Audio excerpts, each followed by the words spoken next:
আর Payoneer কার্ডের কথা যদি বলি, পেওনারের কার্ড অর্ডার করতে হলে আপনাকে মার্কেট প্লেস থেকে, যে কোনো মার্কেট প্লেস থেকে $100 মিনিমাম $100 আপনাকে পেওনারে ইন করতে হবে, অর্থাৎ পেওনারে $100 আনতে হবে যে কোনো মার্কেট প্লেস থেকে, তা হোক সেটা ফাইবার বা আদার্স কোনো মার্কেট প্লেস, সেটা ফ্রি উইক হোক বা যে কোনো কিছু, যেসব মার্কেট প্লেস পেওনা সাপোর্ট করে, ওই মার্কেট প্লেস থেকে $100 মিনিমাম $100 যেটা আপনি মার্কেট প্লেস থেকে আর্ন করছেন ওই অ্যামাউন্টটা পেওনারে আনতে হবে।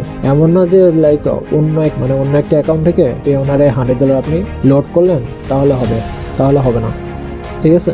অন্য একটা অ্যাকাউন্ট থেকে $100 লোড করলে আপনি এই কার্ডের অপশনটা পাবেন না। আপনাকে মাস্ট বি যে কোনো একটা মার্কেট প্লেস থেকে $100 আর্ন করতে হবে, দেন ওই অ্যামাউন্টটা আপনাকে পেওনারে আনতে হবে, ঠিক আছে? অর্থাৎ মার্কেট প্লেস থেকে $100 পেওনারে আনতে হবে। যদি মার্কেট প্লেস থেকে $100 পেওনারে আনেন তাহলে আপনাকে একটা অপশন দেওয়া হবে কার্ড অর্ডার দেওয়ার জন্য। সো ওই কার্ড আপনি ওই প্রসিডিওর ফলো করে পেওনা থেকে ওই কার্ডটা অর্ডার করতে পারবেন। অ্যান্ড কার্ডও কিন্তু টোটালি ফ্রি দেওয়া হয়, শুধুমাত্র কার্ডের একটা ট্রানজ্যাকশন চার্জ আছে বা বাৎসরিক ফি আছে কার্ডের, সেটাও নিয়ার অ্যাবাউট $30, 29 পয়েন্ট সামথিং, আর এটা আপনাকে প্রতি বছরই দিতে হবে, ঠিক আছে?